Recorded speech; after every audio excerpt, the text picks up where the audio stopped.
Imagine you're a factory worker, coming home after a 12-hour shift, into your 10 by 10 meter home with no electricity or water, and only a little more than $1 to spend after that long crushing shift. These were exactly the conditions that over 700,000 workers lived in across countries like China, Pakistan, Indonesia, and Vietnam from the early 1990s to 2000s. And behind all of this was one name you're most familiar with. Nike. Nike. Nike. Nike. Nike.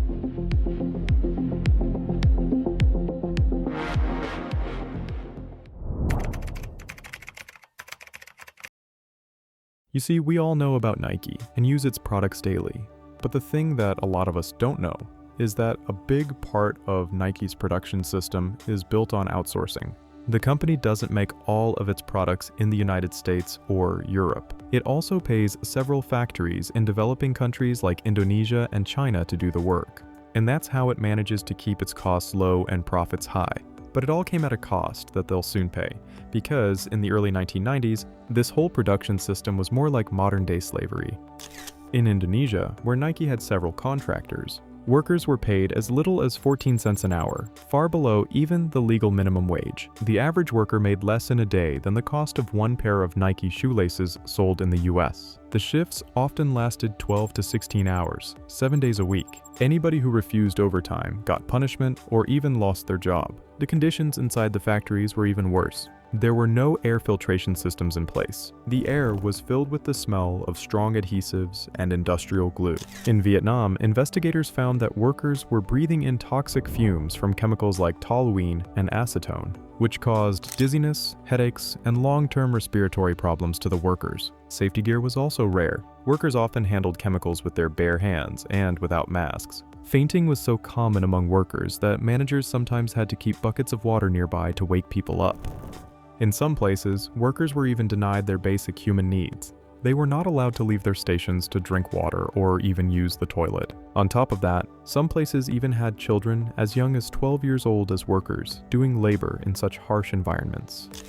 When the shift ended, most workers returned to their cramped dormitories near the factory gates. Their rooms often measured about 8 by 8 meters, shared by several people. They had limited electricity, restricted access to clean water and sanitation. They were paid enough so that, after paying their rent, paying for electricity, and for basic transportation, they could only afford a meal of boiled rice and vegetables, twice a day, barely enough for people to survive. And all of this led to one clear desire among the workers.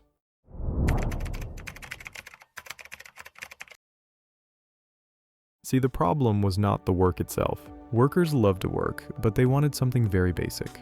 They wanted work that could help them get a comfortable living. Many hoped the job would help their families survive. Instead, they were trapped in conditions that pushed them even deeper into hardship. At the same time, more and more people started questioning Nike. Outside the factories, in the United States, there was growing pressure for the truth.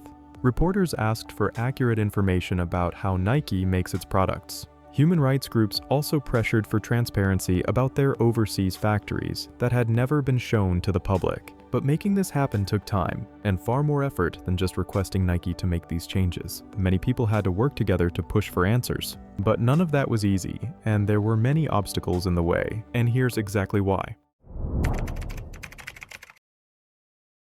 Inside the factories, whenever workers tried to protest or build unions, they were often harassed, abused, and threatened. The workers were told not to talk to anyone, especially journalists. If they were ever caught talking to anybody, they often lost their jobs, or sometimes even received death threats. Reports from Vietnam and Indonesia showed that factory managers used fear to keep people silent. They were told that if they don't stay quiet, it could end up very bad for them. On the other hand, Nike also didn't take any action. They were too focused on keeping the production costs low, that it was in their best interest to ignore everything and keep things the way they are. But you couldn't do that for long. People were asking questions and blaming Nike for these problems. But Nike, instead of taking that responsibility, they tried to protect their reputation that was already damaged because of these allegations. Nike said that it had no control over the factories because they were owned by subcontractors. Nike's co-founder and former CEO Phil Knight repeated this point and denied every claim. This was the core of Nike's defense. He said that Nike had no direct control over hiring, wages, or safety. Even though Nike chose the lowest bidders for production, set the prices itself, and set deadlines that pushed factories to cut costs, but denied the impact of these decisions. But the reports kept coming in. Evidence of low wages, forced overtime, and child labor was growing in multiple countries, and Nike was getting linked to all of this. Nike tried to protect its image, but the pressure outside was getting stronger. People wanted answers, and the company could not hide behind its contractors forever. But the silence didn't last forever. Awareness was rising quickly among the general public. Activists were gathering information from Nike's supplier factories and took it straight to the media. Reports from Asia reached newspapers and magazines. Human rights organizations supported these claims with documented cases of abuse and child labor. The issue was now impossible to ignore. And then, all of a sudden, Life magazine published a photo in 1996 that changed everything. It showed a 12-year-old boy in Pakistan sewing a Nike football by hand. The image spread across the United States and created a huge wave of anger and public backlash. This moment pushed the scandal into the national spotlight. Activists started to understand the power of public action. They began speaking to college students and student groups across the country. They told them to boycott Nike products and pressure their universities to stop buying from companies that allowed these practices. Many student associations agreed. They said they would refuse to take part in university sports if their school continued to use Nike gear. This was a serious threat for Nike, because universities were one of its largest markets, and this boycott wave made the Nike stock drop significantly. The pressure did not stop there. In California, an activist named Mark Caskey sued Nike for misleading advertising. He argued that Nike lied about factory conditions when defending itself in public statements. The case was serious, because it treated Nike's public statements as commercial speech, like an advertisement, and it must be truthful. If the court ruled against Nike, that means if any of the statements they made in their defense were false about labor conditions, it could become a huge legal risk. Later, they had to settle this case for $2 million.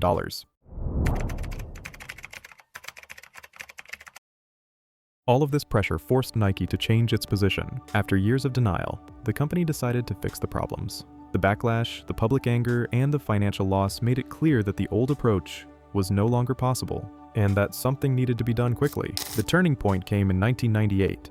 When Phil Knight gave a public speech in Washington, where he acknowledged what has been going on for the past few years, as well as the changes they're going to make in the future. But at the same time, he defended the company as well. Instead of taking responsibility, he pushed back. He said that many people had misunderstood Nike, and that certain journalists and activist groups were targeting the brand unfairly for their own personal interests. He argued that Nike wasn't the villain people made it out to be. After the speech, Nike took a step that surprised the entire industry. It became the first major brand to publish a full list of its factories, with names and locations. No large company had ever done this before. This move set a new standard and pushed other brands to follow the same level of transparency. Nike also introduced a code of conduct for all of its suppliers. The rules covered age limits, safety, working hours, and treatment of workers. The company began routine audits in its factories and made it clear that any supplier who refused to improve conditions would face sanctions and possibly termination of contract with Nike.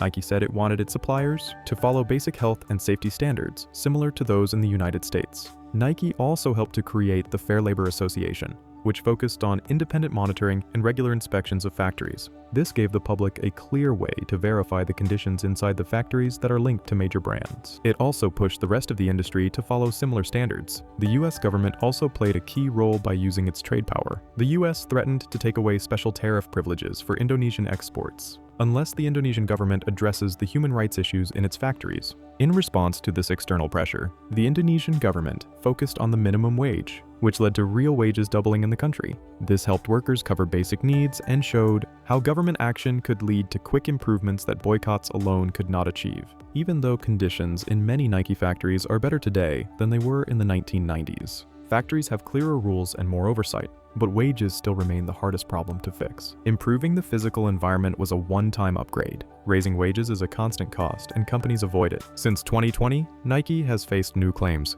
that more than 4,000 workers in Cambodia and Thailand were left unpaid, with over $2 million still owed. This happened even with Nike's own code of conduct in place. The story shows a clear pattern. Nike fixed the most visible problems, but the deeper issue of low pay still continues. The company still relies on a low-cost, high-profit formula, and that formula keeps pressure on workers even today.